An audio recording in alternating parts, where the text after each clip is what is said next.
Today's April 30th, 2019, and this is episode 119 of PlaneSavers! Okay, folks, it is... what is today? Tuesday morning? It is Tuesday. And you can see we are outside. Huge thanks to the school for hosting us this weekend, but they have classes, so we're outside, which is totally fine. Yeah, the wind's up. It was actually forecasting to be quite rainy today, but the forecast looks like it's let up quite a bit. Oh, there's Ronnie in the window. I better change it. It's broken. I gotta replace it. Oh, what's Ronnie saying? What you changing, Ronnie? Window's all broke. Oh yeah, we got a new one though, eh? Yeah, we just got it. So Ronnie's changing the captain's side window. My brother sent us a new one. You can see we got the cowlings here. Probably gonna strap the top cowlings on at some point here. Jay is working inside.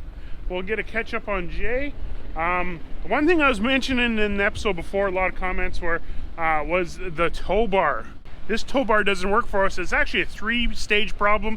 I only mentioned the length, which would be kind of simple and easy to fix, but there's 3 problems. We're gonna have to change the tail wheel, and the way that the tow bar, this type of tow bar connects is goes right through the tail wheel. The tail wheel that we're gonna install doesn't have that. We gotta do a standard tail wheel. The length's an issue, which we could theoretically, put an extension on. But the problem is this isn't our tow bar, meaning we can't modify it. So we got the length issue, a connection issue, and the fact that it's not ours. So it's a 3-pronged problem. Benoit's reaching out to see if there's any DC3 tow bars that just happen to be in the area, instead of getting one all the way in from Yellowknife for Red Deer, which is like 3 days away. But because it's so long, they're like almost 18 feet long. But enough of that. Let's go inside.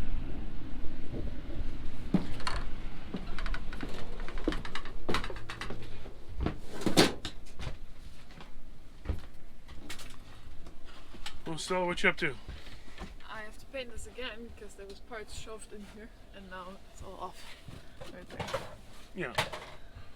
That's wear and tear. Huh? That's wear and tear. Huh. Well, Ronnie, what's happening? I'm just changing the window right now because we're still waiting on a bunch of other stuff, so I'm gonna change. It has to be changed sometime or another, but all that stuff we're waiting for that it hasn't got here yet. So I'll change this right now. How's the cockpit looking from an avionics standpoint? Well, they got the instrument panels are being fitted right now. The wiring's in, so it's coming. So it's coming, so it won't be long now before we can give it a run.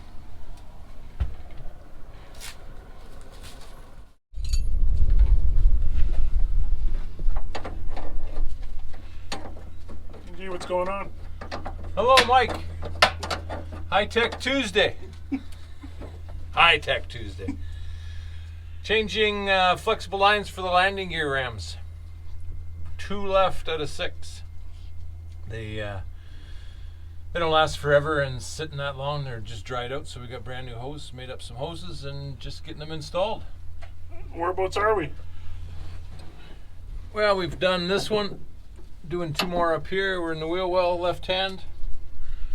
How the oil tanks look? Oil tanks are good, cleaned out. Going back together now, just waiting for some more hose. Are we still on track to start up Monday, Tuesday? Still on track to fire up on the 6th or 7th of May. Yeah. Cool, and you guys see, look what happened. The sun came out. Un soleil. As you can see, I got glasses on. So Jay's up there in the wheel well. Ronnie's still working on the window. He's just got the new one put in. And Stella is out chasing down our UPS box. Aviol came through. Thank you, Pascal to Aviol. Our good buddy Ray is doing an Aviol pickup for us today at 1. This is the rain, folks. This is the rain. It's a beautiful day. Great day to be outside. Super happy, super stoked, and a little time lapse going on there. Hopefully that works out really well, and let's go see what else is happening. Okay, High Tech Tuesday, continuation, landing gear. So we got the oleos filled up. This valve, pull it out with the weight of the airplane on. We top this up with hydraulic fluid. Then we put in nitrogen, which boosts it up, gives it that squishy shock absorber feel. So when the landing gear, when you go flying, you have to pull this pin. This is a safety gear pin, which means no matter what happens in the cockpit, the gear can't come up. Keeps everybody safe. So we'd pull this, go flying. When we lift the gear handle, this mechanism on this cable is a spade. It's another mechanical lock that again keeps the landing gear locked in the down position. So we'd lift the spade handle, hydraulic pressure now with our handle gear up. This compensating cylinder, originally this was just a bungee cord assembly, and it just assists getting the gear off the over center. Then this main ram sucks the gear up. Gear goes up and locked, and the tire hangs about this low. You'll see it if you see a picture of the aircraft when it's flying. Most airplanes nowadays have landing gear doors that'll close right up and contain the whole nacelle. This tire hangs out down below the cooler. Let's go upstairs and see how the handle works. Stage was all summer, right? But that was my summer. That was 2007. So here we're in the cockpit. A lot of the floor panels are missing, so we have this. This is the spade handle that ran that mechanical lock downstairs. We've got it lock wired in the down position so that nobody kicks it. So if we're flying along, these are the flap handle and the gear handle, hydraulic hand pump. We would have gear down, lift the spade handle. Of course, we're flying, we have those two pins out. This unlocks the spade, unlocks the gear. Gear handle up, that landing gear will come up. This is anything wrong with your hydraulic system in flight, or you can use it on the ground, you can make your own hydraulic pressure by pumping this. You can pump the gear down, flaps, do your cowl flaps, anything hydraulic off the handle. So this is the sight glass for the hydraulic tank.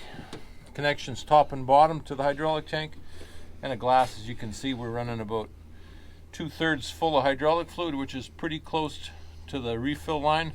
But as we run things through, flushing lots of hydraulic fluid, we'll top it up before we go. And you can take this little cap off and pour your hydraulic fluid in. And we'll get this put back together and show you what it looks like when it's ready to roll.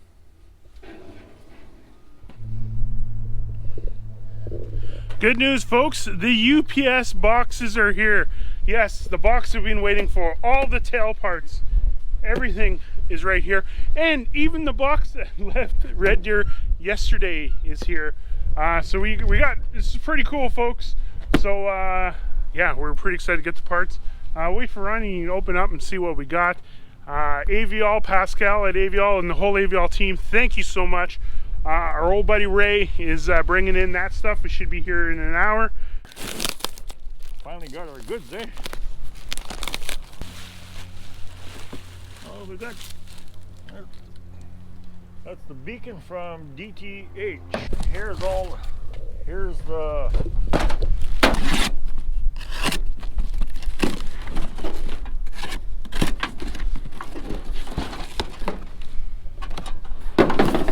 Oh, here we go. There's all the brand new parts of Mark Box built. He even put the joggle in there too. Pretty smart. So folks, these are the parts that we've been waiting for us to start putting the tail back together, which means we can put the rudder post in, which means we can put the rudder on, which means a whole lot of progress. So huge thank you to the Red Deer team. Look at that, brand new. Cool. Well, thank you, Ray. You're most welcome. We got another run from AvGeeks, low pressure hose, and some more switches. So Good. thank you. So. Get him in, boys. Get him in. Cheers. Thank you. All right, I'll come and see you guys soon. Cheers. Okay, some AvGeeks, we got the low pressure hose, which is needed for the oil system, so we can actually put oil in the thing. Some fire sleeve. that we were missing. Fire sleeve is basically a little, like a sock, like a tube that goes over hoses and gives them more, I guess, you know, resilience to heat and to chafing and to, you know, fire if it gets to that point. Okay, another big milestone. Fuel is going to be going into the aircraft today, which means we're going to be testing for leaks, and this is a precursor to engine run. So super excited. We'll get some fuel in her and see how she looks. I think we should oil those seals on gas caps. What's your first impression, Jay? So far, so good. Bone dry downstairs, good sign. We're just gonna put some gas on the right side now. Look for fuel leaks.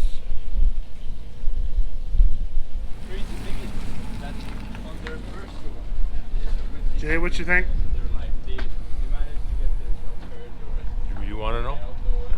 I think it's good. We're today's one of those days where things just didn't fall into place like they did in the hangar, and it's not because we're outside. It's just that luck of the draw. So it's a little bit of a valley to climb out of.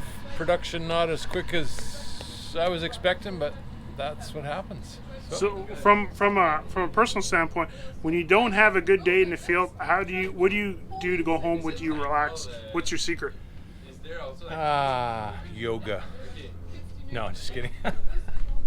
I don't know. Just kind of gotta suck back, reload, take a minute, and relax, and know that it doesn't get any better if you just keep getting frustrated. And I mean, some days things go really good, so there's days when things don't go really good. It evens out, but we're still winning. It's just that it's expectations you set for yourself, which sometimes are too high and you don't meet them. So the younger Jay would have got mad and thrown something. Hey, whoa! Did current Jay throw anything today? Old piece of hose I chucked out of the sea can. I admit it. Okay, folks, she is holding fuel, but we're gonna wait for a few minutes and make sure and go through everything, make sure it's all good. So while we're waiting, I got an extra special gift for you guys, a surprise.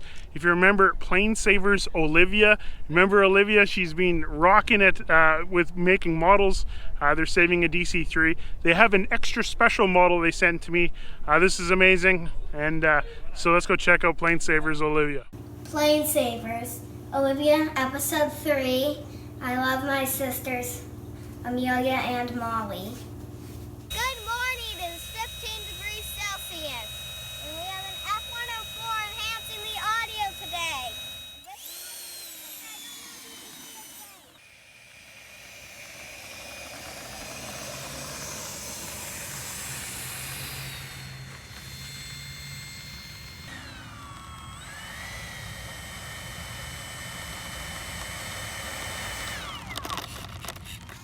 We've been busy, Mikey, and we haven't been making episodes because we've been busy with other projects, and my dad keeps going to work. We have been working on an F104, and we're going to turn it into a C104. And I've been working on another airplane that we just got standing, but we had to take it down because we're cleaning out the hangar today.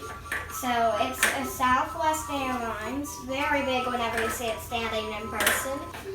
We have been busy, but we've also been working on the DC-3, and we have gotten motors, ECTs, and landing gears. And then I wanted to go show you the hangar. This is my daddy's hangar. This is my airplane.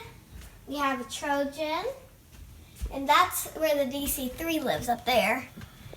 And then I have my favorite plane, Zippy, my daddy's favorite plane, the Commander, and we have this new plane right here. It's very big. And then we have Mr. Checkerts right there. He's always buying airplanes without me knowing. Oh. And this is a big nose that I could use for my Halloween costume.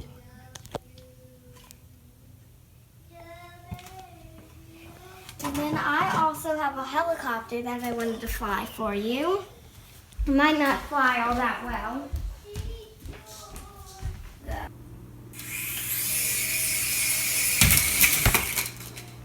So you can see our plane is all covered. They're about to fiberglass the DC-3.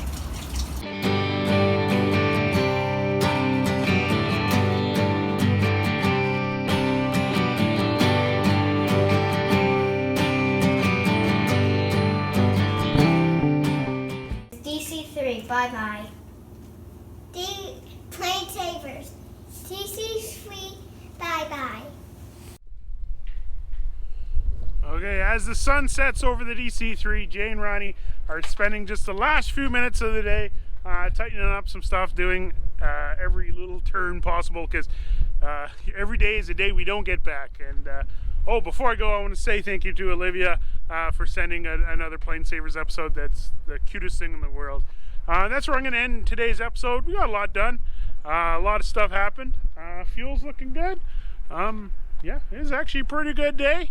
From an overall perspective. So I wish you guys an excellent evening, and I hope to see you very soon in tomorrow's episode. So Wednesday, they're calling for snow.